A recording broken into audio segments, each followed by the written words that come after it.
একটা এমার্জেন্সি আছে স্যার, এরকম করে তো কাজ হবে না। কি করবো স্যার? আপনি এমার্জেন্সি কাজটা ফেস শিল্ড লাগাননি কেন?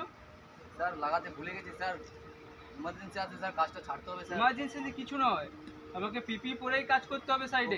ওকে স্যার, তুমি পড়ে নিচ্ছি স্যার। তুমি এটা যদি কিছু হয়ে যায়, যদি দেখ মেশিনটা যদি তোমার হুইলটা যদি ভেঙে যায়, ওকে স্যার, ছিটকাতে পারে তো, না স্যার বিপদ হয়ে যাবে তো। পড়ে নিচ্ছি স্যার। তো তোমার সুপারভাইজার কি আছে? স্যার ওই চলে গেল উনি। ঠিক আছে, আমি তোমার সুপারভাইজারের সাথে দেখা করছি। তুমি এক্ষুনি সব কিছু পরে ঠিকঠাকভাবে কাজ করো। Face shield, helmet, hand gloves. তোমার হ্যান্ড গ্লাভস কোথায়? হ্যান্ডগ্লাভস স্যার এই তো স্যার আছে স্যার। তো তুমি পরোনি কেন? স্যার এটা এমার্জেন্সি ছিল স্যার, পড়েছি। আমি তোমার সুপারভাইজারের সাথে দেখা করছি। আমাকে সেফটি শেখাচ্ছে, 4 বছর এক্সপিরিয়েন্স আমার, স্যার সেফটি শেখাচ্ছে। স্যার তোমার কিছুই লাগবে না, আমি তো একাই ফাটিয়ে দেবো সব। চলে রে, বলবেন স্যার, আরে একটু দেখে শুনে কাজ। চল এখানে এখানে উঠে পড়ে আরে হুইলটা ভেঙে চল চল চল, পরে দেখলে